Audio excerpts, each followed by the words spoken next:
कानून को जब आप हाथ में लेंगे तो ऐसे ही जलील और ख्वार होंगे। स्क्रीन पर आपको जो पिक्चर नज़र आ रही हो, इससे देखने पर आपको ये लग रहा होगा कि ये जो है ना बाबा जी के साथ जो सफ़ेद दाढ़ी और सफ़ेद टोपी वाले बाबा जी हैं, इनके साथ यकीनन इन पुलिस वालों ने कुछ किया होगा और इस बुज़ुर्ग के साथ जो है ना वो ज़्यादती हुई है। लेकिन हमेशा तस्वीर का दूसरा रुख भी होता है, जो कि आज की वीडियो में मैं आपके साथ रख रही हूँ। जो स्क्रीन पे आपको तस्वीर नज़र आ रही है, इस बाबा जी जिसके हाथ में हथकड़ियाँ और 2 पुलिस वाले साइडों पर बैठे हैं, ये सफ़ेद दाढ़ी और सफ़ेद टोपी वाले बाबा जी का नाम है फ़कीर गुल। अब इनकी कहानी ये है कि 5 साल पहले 2 अफराद ने इनके जवान बेटे को मार दिया था, यानी कत्ल कर दिया था। और बाबा जी जो आपको नज़र आ रहे हैं, जिनके हाथों में हथकड़ियाँ लगी हुई हैं, 2 पुलिस वालों के दरमियान में खड़े हुए हैं, ये 5 साल से अदालत कोर्ट कचहरियों का चक्कर काट रहा है। शदीद गर्मी सर्दी जलील ख्वार हो रहा है और सिर्फ़ अपने बेटे के लिए इंसाफ मांग रहा है कि 2 अफराद ने उनके बेटे को कत्ल किया है। ये इसकी असल हकीकत है। अब कहानी शुरू यहाँ से होती है कि ये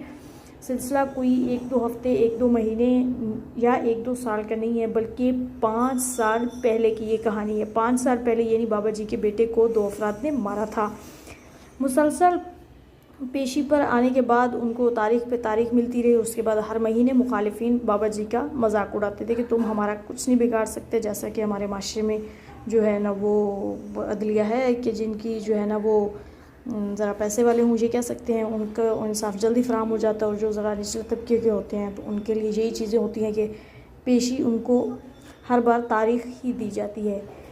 फिर गुज़िश्ता 3-4 रोज़ पहले एक चीज़ सामने आई कि पेशी पर जब जज के सामने पेश किया गया बाबा जी और उन 2 लोगों को भी जिन्होंने 5 साल पहले बाबा जी के बेटे को कत्ल किया था। कब्रा अदालत में जज के सामने बाबा जी ने उन दोनों अफराद को कत्ल कर दिया। अब कमरा अदालत यानी सुप्रीम कोर्ट में कानून और इंसाफ का मजाक उड़ाकर रख दिया गया। सुप्रीम कोर्ट से लेकर निचले तबके तक बैठे हुए जजों को फ़कीर गुल मतलब कि ये बाबा जी ने ये थप्पड़ अपने मुंह पर महसूस करना चाहिए कि उन्होंने जो है ना वो 5 साल तक मुसलसल इंसाफ का दरवाज़ा खटकाया, लेकिन उन्हें जो है वो कोई राह नज़र ना आई। तो फिर उन्होंने बल आखिर जो है ना अपने बेटे का बदला लेने के लिए जज के सामने यानी कमरा अदालत में जज के सामने उन 2 अफराद को कत्ल कर दिया। अब यहाँ पे अब अक्सर लोग ये कह रहे हैं कि कानून को हाथ में लेने की क्या ज़रूरत है, लेकिन मैं उन लोगों से सिर्फ इतना कहूँगी कि 5 साल बाबा जी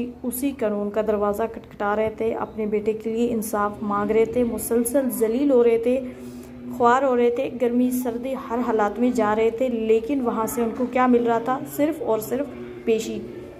डेट बढ़ा दी जाती थी, लेकिन उनके मुखालिफिन हमेशा की तरह उनका मजाक उड़ा रहे थे। कमेंट सेक्शन में ज़रूर बताइएगा कि आप लोग क्या कहते हैं कि बाबा जी ने सही किया है या नहीं किया।